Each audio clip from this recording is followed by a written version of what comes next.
£6 million. That's what Jeremy Clarkson paid in 2008 for 1,000 acres of Oxfordshire farmland that came with tenant farmers, no experience of his own, and absolutely no plan beyond owning it. Friends told him it was a mistake. Financial advisors, if he'd asked any, would have told him the same thing. Today, that same land is valued at somewhere north of £45 million. And the strangest part of this story isn't the number. It's what he did in between. Because Jeremy Clarkson didn't get rich by farming well. He got rich by failing at it, publicly, for 6 years straight, while a council spent almost the same amount of time trying to stop him. And somewhere in the middle of all that failure and all those refusals, something else was quietly being built. Not a farm. Something closer to a machine.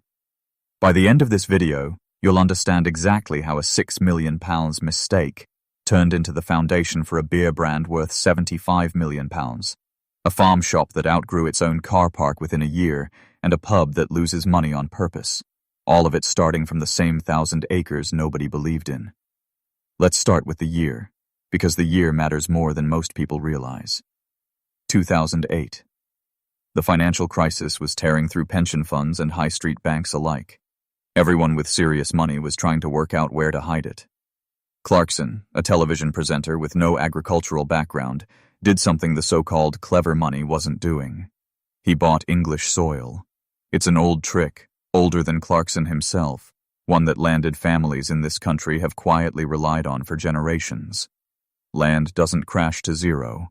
It doesn't get delisted. No hedge fund can short it overnight. Whatever happens to the wider economy, an acre of English farmland tends to just sit there, appreciating, decade after decade, without needing anyone's permission to do it. Clarkson wasn't from that world. He was the son of a Paddington Bear toy salesman from Doncaster, and yet he arrived at exactly the same conclusion the old money had been sitting on for 200 years, just from a completely different direction. By the time cameras eventually turned up to film what would become Clarkson's farm, that £6 million purchase had already quietly doubled in value. Here's where most people in his position would have stopped. Buy the land. Let it appreciate. Collect rent from the tenant farmers already working it. Go back to filming cars for a living. That would have been the sensible outcome. The boring outcome. The one nobody makes a documentary about. Clarkson did something else instead. When the tenancy on the land expired, he decided, against pretty much every piece of advice he was given, to farm it himself. And this is the detail the entire farming industry struggled to get their heads around. In his first year of actually working the land, Clarkson made a profit of £144. Not £144,000. £144. On 1,000 acres, after a full year of ploughing, sowing, and enough diesel to run a small fleet, that isn't a business. That's a catastrophe wearing a tweed jacket. Except that catastrophe turned out to be the single most valuable thing he ever produced. Because what audiences discovered, almost by accident, was that watching a wealthy, opinionated man fail spectacularly at something genuinely difficult was more compelling than watching him succeed at almost anything else. Nobody scripted the weather. Nobody scripted the combine breaking down at exactly the wrong moment. And people can tell the difference between real failure and manufactured drama within about 4 seconds of it appearing on screen. Here's the part that's easy to miss if you only think of this as a farming story. The land wasn't the business. The land was the stage. Everything that happened on it, every disaster, every argument with his farm manager Kaleb Cooper, every rejected planning application, was quietly turning that original £6 million into something worth many times more. Now think about the shed.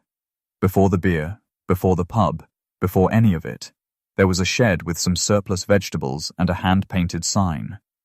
This was the very beginning of Diddley Squat Farm Shop, and it started as nothing more than a way to sell what Clarkson couldn't otherwise shift. Within weeks of the first series airing, that shed had a queue 3 miles long. Police had to be brought in to manage the traffic on country lanes that hadn't seen anything like it since the war. By any normal retail logic, this shouldn't have worked. Prices were well above supermarket rates. Parking was, generously, inadequate. And then West Oxfordshire District Council stepped in with a planning condition limiting everything sold in the shop to produce sourced within 16 miles. On paper, that sounds like exactly the kind of restriction that kills a growing business. It didn't. Clarkson's partner, Lisa Hogan, later admitted it was one of the best things that ever happened to them because it forced them to find local suppliers they would never otherwise have discovered. Within a single year, the shop's assets went from roughly £44,000 to over £1.3 million. Here's the pattern worth pausing on. The council thought they were the regulatory authority drawing a line around what this land could become. In practice, they became unpaid co-writers on a television series, and every single refusal handed Clarkson another episode, watched by millions, for free. Now here's where the story stops being about a farm shop and starts being about the entire piece of land itself. Because once people had queued for the shop, once they'd seen the fields on television and then stood in them in person, that same land started generating value in a way nobody in agriculture had a proper model for. Take the pub. Clarkson spent around £1 million buying and renovating the farmer's dog, and attached to it one rule that governed everything. Nothing on the menu could come from anywhere but Britain. Not the meat, not the vegetables, not the black pepper on the table. British pepper costs considerably more than the imported version every other kitchen in the country uses, without a second thought. Any sensible consultant would have told him to relax that rule within 6 months. He didn't.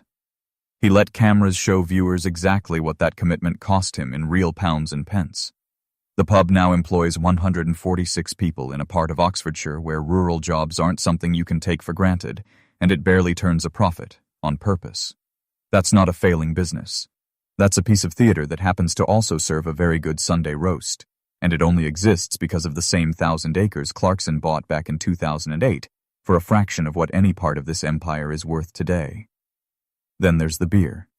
In Series 2, almost as an aside, Clarkson grew some barley on the farm and turned it into a lager. Nobody in the drinks industry looked up. Celebrity drinks brands follow a well-worn pattern. Famous face, existing brewery doing the actual work, licensing fee. Everybody moves on. Hawkstone didn't follow that pattern, and that single deviation is why nobody in brewing saw what was coming until it had already arrived. Real fermentation tanks. Real brewers. Barley sourced from Clarkson's own farm and the farms around it, giving local growers a guaranteed buyer for the first time in years. By 2025, Hawkstone had posted sales of over £21 million, up from £7. £8 million the year before, a 134% growth rate that made it the 23rd fastest growing private company in the entire country. Not the fastest growing drinks brand, the fastest growing private company, full stop. Reportedly, Carlsberg made a private approach offering somewhere in the region of £50 million to buy it outright. Clarkson turned it down within 24 hours. Because without the local barley, without the farm that grows it, without the show that tells the story, Hawkstone is just another lager fighting for fridge space. The business model isn't attached to the land as decoration. The land is the business model, which is precisely why nobody has managed to buy any part of it. Stand back now and look at what actually happened here, because it's easy to lose the thread across 6 years of pub disasters and council letters. Clarkson bought land nobody thought was worth farming. He lost £144 in his first year and turned that failure into the most watched original series on Prime Video in the UK. A shed selling surplus vegetables became a shop worth over £1 million within 12 months. A council restriction meant to limit growth became the entire foundation of the shop's identity. A joke about a beer became the 23rd fastest growing private company in the country and turned down £50 million to stay exactly what it was. None of it happened according to a plan. None of it could have been planned. What connects every single part of it, the shop, the pub, the beer, the television deal, is the same 1,000 acres bought for £6 million by a man everyone assumed had lost his mind. That land is now worth £45 million on its own, before a single other business built on top of it gets counted. The farming establishment thought a television presenter would make them look foolish. Instead, he made an entire country stop and think seriously, probably for the first time in their lives, about where their food actually comes from, and what an old field in Oxfordshire can quietly become if nobody involved is embarrassed enough to stop. There's a line Clarkson once wrote that has stuck with a lot of people since. He said land is a better investment than any bank can offer, that the government doesn't get a penny of it when you die, and that the price of food can only ever go up. He was right on every count. What he probably didn't know yet, back in 2008, was that the land would become the stage for something nobody, including him, could have planned from the beginning. If you've enjoyed this one, do hit subscribe and tap the notification bell. There's a lot more of this story coming, and you'll want to be here for it. And we'd genuinely love to know in the comments if you'd been given the same advice everyone gave Clarkson in 2008. Would you have bought the land too? Thank you, as always, for watching.